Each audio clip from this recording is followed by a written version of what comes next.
Bayangkan sebuah pulau tropis yang indah, dengan pasir putih, laut biru jernih, dan pesta malam yang tak pernah sepi. Koh Tao Thailand dikenal sebagai surga wisata dunia. Tapi siapa sangka di balik keindahannya, tersimpan sebuah tragedi kelam. Dua turis muda asal Inggris, Hannah Witheridge dan David Miller, ditemukan tewas mengenaskan di pantai yang berjarak hanya 30 meter dari hotel mereka. Hannah telah diperkaos dan dipukuli dengan kejam, sementara David telah dihantam benda tumpul hingga tak bernyawa. Kasus ini seketika mengguncang dunia, dengan berbagai kontroversi dan kejanggalan selama penyelidikan. Bagaimana bisa dua orang turis dieksekusi di tengah keramaian? Rahasia gelap surga tropis yang telah memakan banyak korban, inilah kisah Pulau Kematian.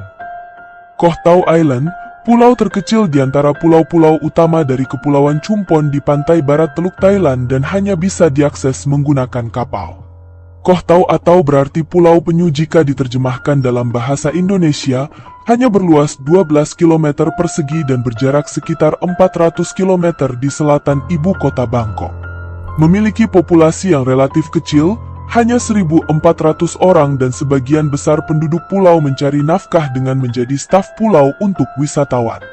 Selain penduduk Thailand, yang berada di sana sebagian besar adalah imigran Burma dari Myanmar yang sebagian bekerja secara ilegal, dan jika dibandingkan dengan penduduk lokal dan turis, mereka terkadang diperlakukan dengan tidak adil.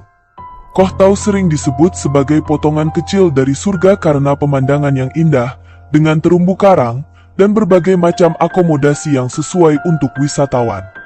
Namun tidak hanya pemandangan yang spektakuler, pesta bulan purnama juga menjadi salah satu daya tarik terbesar wisatawan untuk mengunjungi pulau itu. Diadakan pada malam di setiap bulan purnama, menjadi pesta minum-minum yang sangat meriah di antara pulau-pulau yang lain, menampung hingga 30.000 wisatawan, dan pada tahun 2014, dua dari wisatawan itu adalah Hannah Witheridge dan David Miller. Pada tahun itu Hannah Witheridge berusia 23 tahun dan baru saja menyelesaikan gelar sarjananya dalam bidang pendidikan di Universitas East Anglia. Dia tinggal di Inggris, dikenal sebagai wanita yang menyenangkan, rendah hati, dan penuh kecintaan terhadap hewan. Dia mengambil cuti untuk menghabiskan musim panas, bersantai sebelum kembali untuk memulai studi pascasarjana dalam bidang terapi wicara dan bahasa di Universitas Essex. Keluarganya mencoba membujuknya agar tidak pergi ke Thailand, tetapi dia telah memesan tiket dan memberitahu mereka bahwa dia akan tetap pergi. Selama berlibur, dia tetap berhubungan secara teratur dengan keluarganya terutama ibunya yang sangat khawatir akan keselamatannya. Sementara itu David Miller berusia 24 tahun, dia digambarkan sebagai pria muda yang cerdas dan berbakat asal Jersey, sebuah pulau kecil yang terletak di antara Inggris dan Prancis. David baru saja menyelesaikan gelar teknik sipil di Universitas Leeds. Dia juga tengah mengambil cuti untuk mengunjungi Thailand bersama rekan-rekannya. David dan Hannah tiba di Koh Tao pada pagi hari tanggal 12 September, tetapi saat itu keduanya tidak saling mengenal.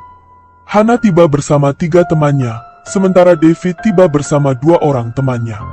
Hannah dan David bertemu secara kebetulan karena mereka menginap di hotel yang sama. Kedua kelompok memesan kamar di Ocean View Resort yang terletak di ujung pantai Sairi. David menginap di kamar K8 dan Hannah di kamar A5. Di resort tersebut kedua kelompok pertama kali berbaur dan bersama-sama menghabiskan waktu menjelajahi pulau. 2 hari kemudian pada tanggal 14 September 2014, David dan Hannah beserta kelompoknya pergi ke kota yang berada di pulau untuk makan malam dan minum. Pada pukul 7 malam CCTV merekam Hannah berjalan bersama teman-temannya menuju Choppers Bar. Dia mengenakan atasan merah muda dan celana pendek putih. Tak lama kemudian pada pukul 7:47 malam, David bersama kedua temannya bergabung dengan kelompok Hannah. Dia mengenakan kaos abu biru dan celana pendek berwarna krim. Setelah berkumpul mereka berbagi minuman, mengobrol bersama lalu berfoto. Setelah tengah malam kelompok itu pergi ke arah yang berbeda, Hannah beserta 3 temannya berjalan menuju ke AC Bar yang berada di tepi pantai dan hanya berjarak 200 meter dari hotel mereka. Beberapa saat kemudian sekitar pukul 1, David meninggalkan teman-temannya di Choppers Bar untuk bertemu Hannah dan yang lainnya. David kemudian menemukan mereka, menghabiskan malam dengan mengobrol dan berjalan di sepanjang pantai. Malam sudah hampir berakhir, mereka mengucapkan selamat malam kepada teman-teman mereka dan segera berpisah. Namun pada malam itu, menjadi malam terakhir bagi mereka menyaksikan Hannah dan David masih terlihat hidup. Tidak lama setelah matahari terbit, seorang petugas kebersihan pantai memulai pekerjaannya. Di ujung selatan pantai Sayiri, dia menemukan pemandangan mengerikan. Cairan merah bercampur pasir, dan tubuh Hannah tergeletak tidak bernyawa setengah tanpa busana. Dia telah diserang secara brutal, dan tampaknya telah diperkaos. 12 meter dari tubuh Hannah, tubuh David ditemukan mengapung di perairan dangkal. Dia memiliki luka parah di kelapa, goresan di punggung, dan air ditemukan di dalam paru-parunya. Mereka berdua ditemukan hanya berjarak 30 meter dari hotel mereka. Di dekat tubuh mereka, juga ditemukan tongkat kayu, cangkul berlumuran cairan merah dan beberapa puntung rokok. Pakaian mereka juga telah dibuang ke samping bebatuan, dan ponsel David dinyatakan telah hilang. Setelah penemuan tersebut, polisi lokal telah menutup akses keluar untuk mencegah tersangka meninggalkan pulau, tetapi di lokasi kejadian, polisi menangani TKP dengan sangat buruk. Dengan luas pulau yang terbilang kecil dan tingkat kekerasan yang rendah di daerah tersebut, hanya ada 6 petugas polisi yang ditempatkan di Koh Tao pada saat itu. Meskipun mereka telah meminta bantuan dari banyak petugas di pulau tetangga, namun dibutuhkan beberapa jam hingga mereka tiba. Turis dan penduduk lokal juga terlihat berkerumunan di sekitar area tersebut, beberapa berjalan di atas lokasi sehingga membuat TKP terkontaminasi. Bahkan sebagian orang mengambil foto jenazah dan membagikannya secara online di media sosial. Hal itu menambah kekhawatiran ketika foto-foto tersebut akhirnya sampai ke keluarga Hannah dan David. Mereka tidak hanya harus menghadapi rasa sakit, kesedihan, dan keterkejutan yang tiba-tiba karena kehilangan orang yang dicintai, tetapi sekarang mereka juga harus menghadapi gambaran nyata tentang kondisi kedua jenazah.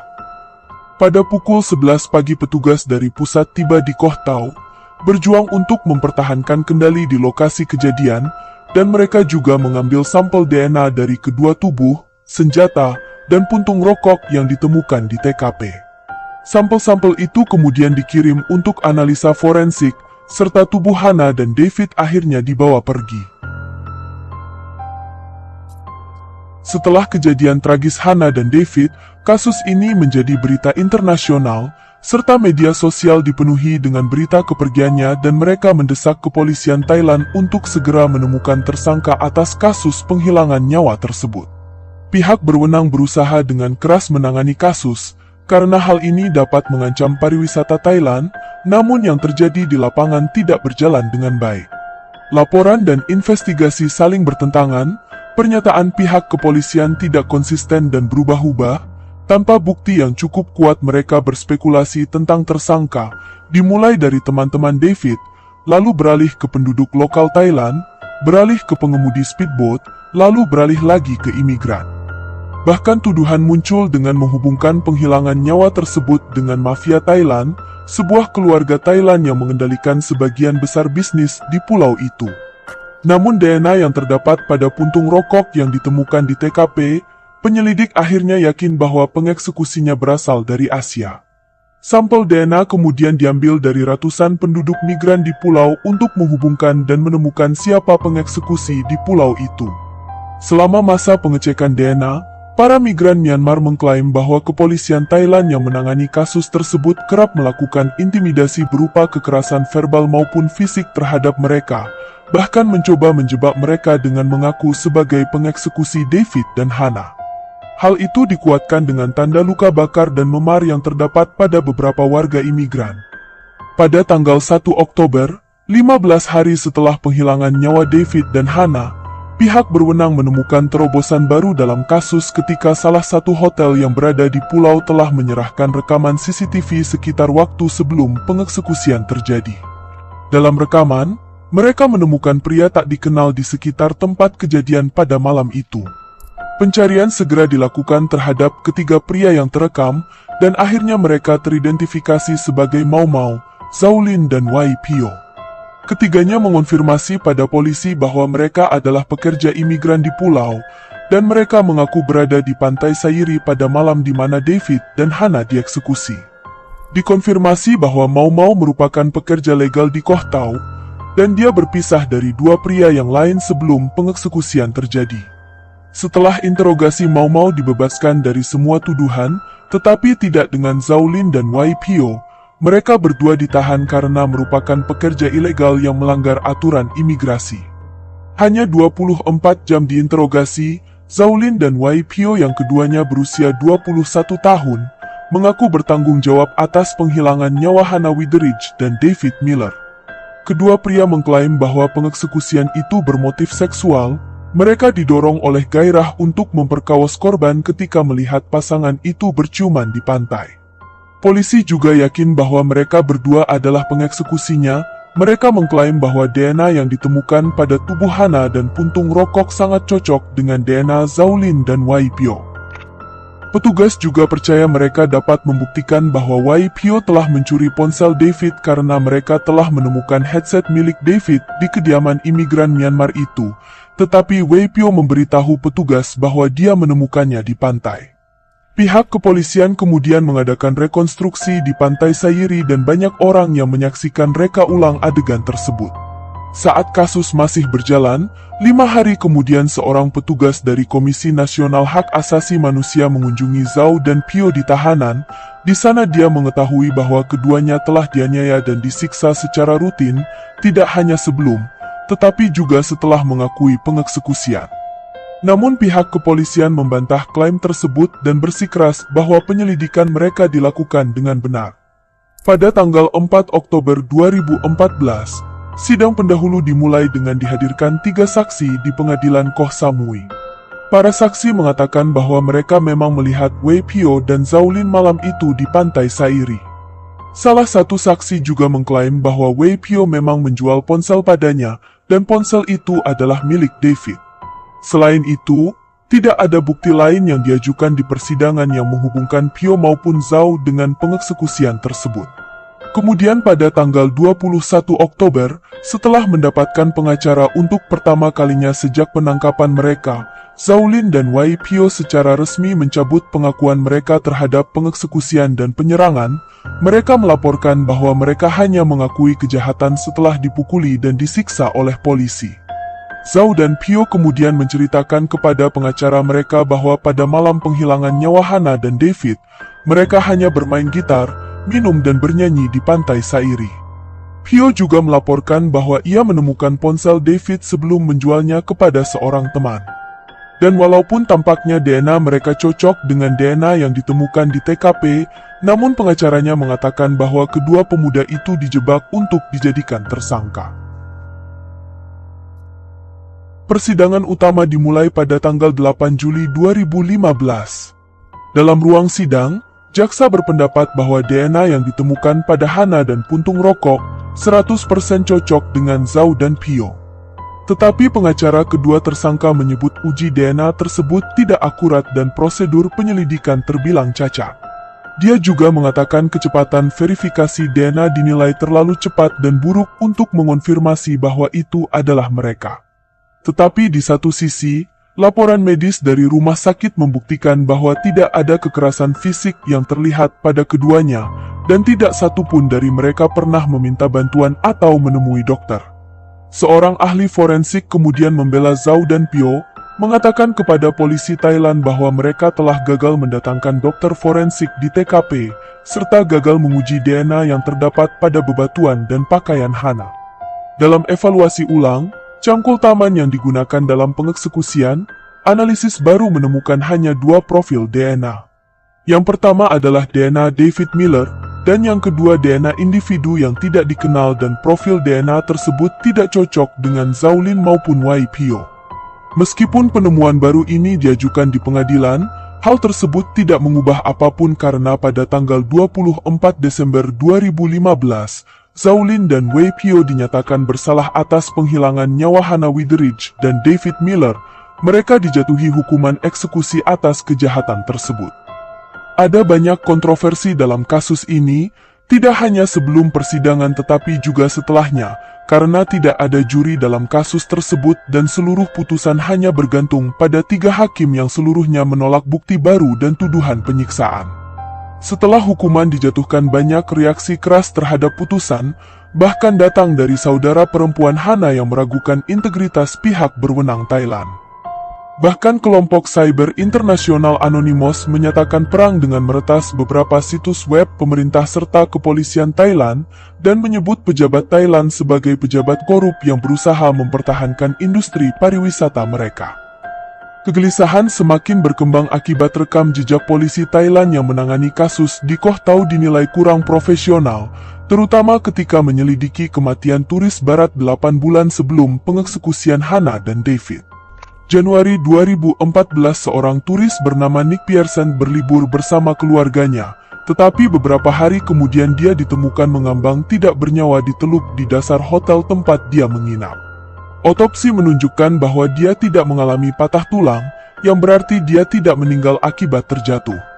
Polisi menyimpulkan Nick tenggelam dan yakin bahwa itu murni kecelakaan, tetapi keluarganya berpikir dia mungkin telah dieksekusi.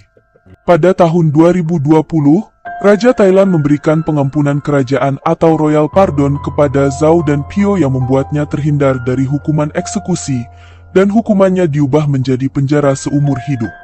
Namun selama Zhao Lin dan Wei Pio berada di balik jeruji besi, jumlah korban di Koh Tao semakin bertambah.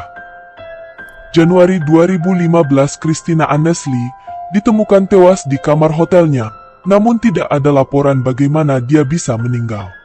Rekaman CCTV menangkap seorang pria meninggalkan kamarnya, tetapi polisi gagal menanganinya.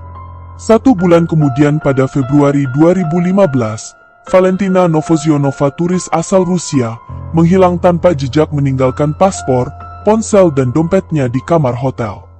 Januari 2016, turis Inggris Luke Miller ditemukan tewas di sebuah kolam di Koh Tao dan ada dugaan pengeksekusian.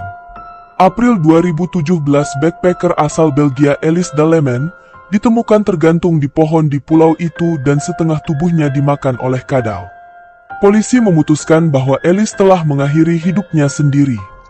Juli 2018, warga Jerman Bengroch, tahun 2023 Neil Giblin dan Florentina Redka, terakhir pada tahun ini Robbie Kinlan Januari 2025, ditemukan tewas di kamar tidurnya di resort Koh Tao dengan ponsel di tangan dan earphone yang masih terpasang di telinga.